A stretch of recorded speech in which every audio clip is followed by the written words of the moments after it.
Imagina que o seu vizinho pudesse te vender por um smartphone novo. Parece loucura, né? Mas e se o preço não fosse um gadget, e sim um fuzil que garante a sobrevivência da sua família, num mundo onde todo mundo de repente começou a caçar uns aos outros? A situação já não parece tão preto no branco. A imagem simplista de que os africanos vendiam alegremente os seus irmãos por miçangas de vidro, e cachaça barata é um mito conveniente. A realidade foi muito mais complexa e assustadora. A questão não é se eles vendiam, mas que tipo de sistema diabólico não lhes deixou outra escolha. Então, qual foi o detalhe despercebido que transformou regiões inteiras numa zona de caça liberada? Foi o simples mosquete de mecha. Antes da sua chegada no século XVI, as guerras em África eram travadas com lanças e arcos. As forças eram mais ou menos equivalentes, e o objetivo principal era o controle de terras ou rotas comerciais, não a captura em massa de pessoas. Mas quando os navios portugueses descarregaram o primeiro lote de armas de fogo na costa, as regras do jogo mudaram para sempre. Foi como se um time de futebol entrasse em campo com metralhadoras. O que o outro time deveria fazer? O governante de um pequeno reino costeiro viu que o seu vizinho, que fechou um acordo com os europeus, não ganhou apenas armas, mas poder absoluto. O rival de ontem podia agora ditar quaisquer condições, e a recusa significava a aniquilação total. Começou uma clássica corrida armamentista. Para conseguir mosquetes para se defender, era preciso oferecer algo em troca. E os capitães europeus não queriam ouro nem marfim. Eles queriam apenas uma mercadoria: gente. Assim, o mosquete deixou de ser uma simples arma para se tornar a chave para a sobrevivência, cujo preço era a vida do seu vizinho. Vamos simplificar, como se estivéssemos explicando para um amigo no bar como essa máquina infernal funcionava. Pense num projeto de negócios global conhecido como comércio triangular. Navios europeus carregados com armas, pólvora, tecidos e álcool iam para a costa da África. Lá, essa mercadoria era trocada por escravos, capturados por governantes locais. Depois disso, os porões, lotados de carga humana, atravessavam o Atlântico. Nas Américas e no Caribe, os escravos eram vendidos para as plantações. E, em troca, os navios eram carregados com açúcar, tabaco e algodão, que eram vendidos na Europa com um lucro gigantesco. A parte mais cínica desse esquema é que os europeus raramente se aprofundavam na selva para caçar pessoas. Era perigoso e ineficiente. Para que se dar ao trabalho se você pode criar um mercado? Eles foram como a Uber ou a Amazon. Criaram a plataforma e convidaram os empreendedores locais para participar. Eles construíram fortes na costa, que eram, na verdade, supermercados onde se podia trocar pessoas por produtos industrializados. Esse sistema tirou deles a responsabilidade direta e a transferiu para os ombros dos chefes africanos, criando a ilusão de uma parceria voluntária. O resultado? Estados inteiros reestruturaram suas economias para as necessidades do tráfico de escravos. A agricultura tradicional e o artesanato entraram em declínio. Para que cultivar algo se você podia simplesmente atacar uma aldeia vizinha e conseguir tudo que é o que precisava dos europeus?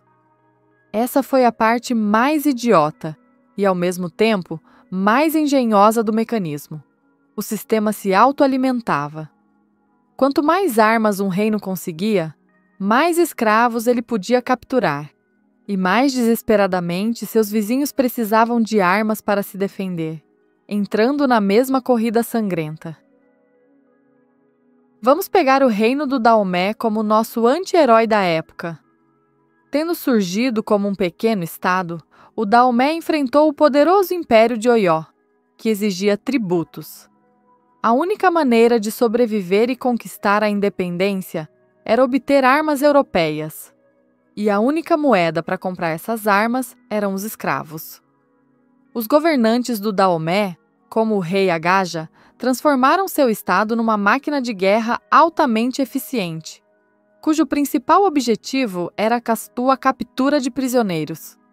Isso não foi um ato de crueldade inata, mas um cálculo político frio. A sua ideia principal, obsessiva, era a dominação. Eles criaram um exército único, que incluía as famosas Amazonas, regimentos de elite femininos. As campanhas anuais contra os vizinhos tornaram-se a base de sua economia e ideologia estatal. O erro crucial do Daomé foi que, ao apostar tudo no tráfico de escravos, eles se tornaram completamente dependentes de seus parceiros europeus. Quando os europeus decidiram proibir o tráfico de escravos no século XIX, a economia do Daomé entrou em colapso, e o próprio reino virou presa fácil para os colonizadores franceses. Eles construíram um estado forte sobre a fundação mais podre possível. E as pessoas comuns, como ficavam?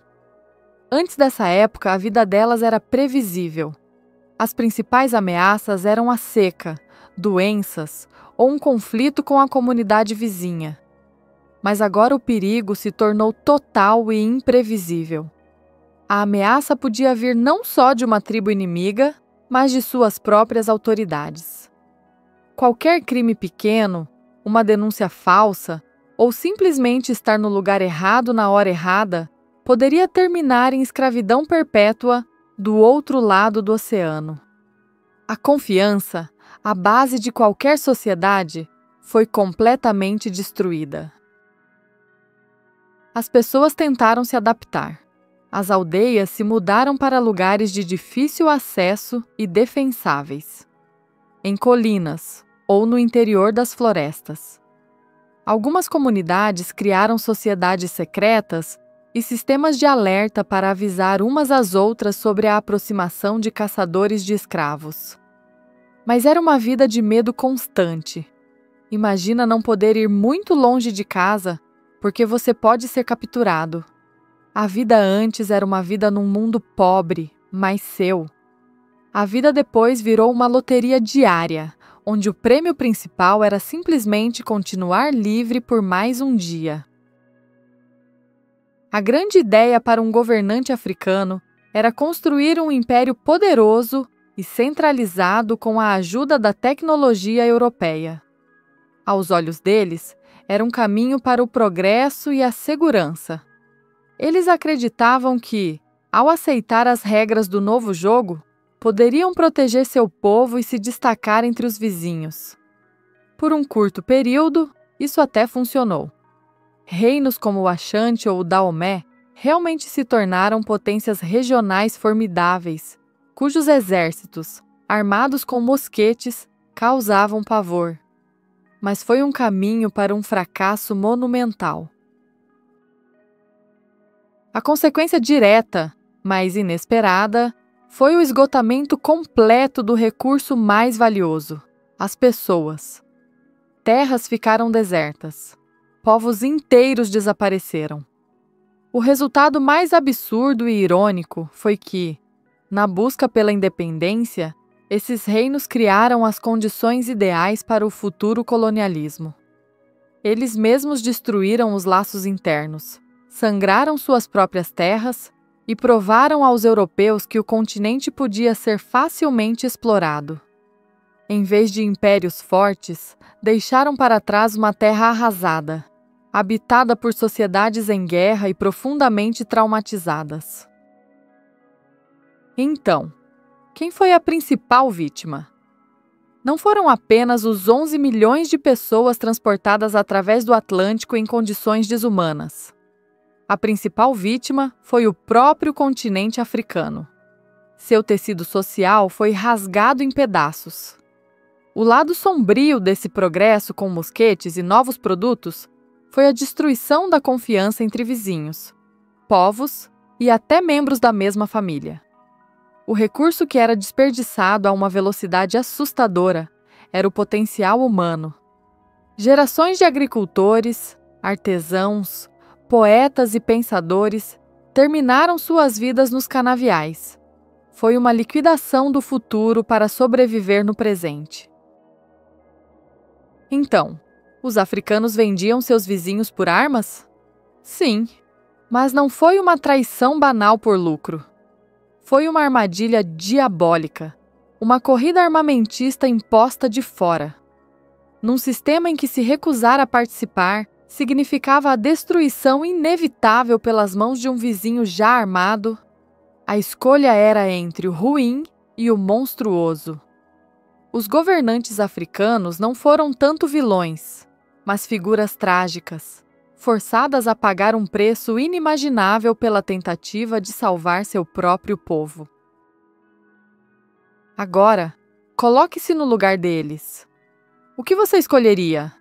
Manter a pureza moral e assistir seu povo ser aniquilado, ou fazer um pacto com o diabo para dar a eles uma chance de sobreviver, pagando por isso com as almas de outras pessoas?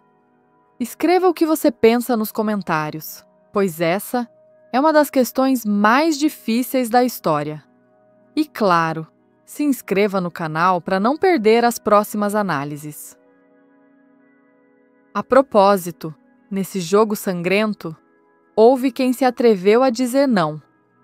No próximo vídeo, vamos contar a história de uma rainha que, por quase 40 anos, travou uma guerra sozinha contra os portugueses e seus aliados, tornando-se um símbolo de resistência. A história dela prova que, mesmo nos tempos mais sombrios, sempre há lugar para um feito heróico.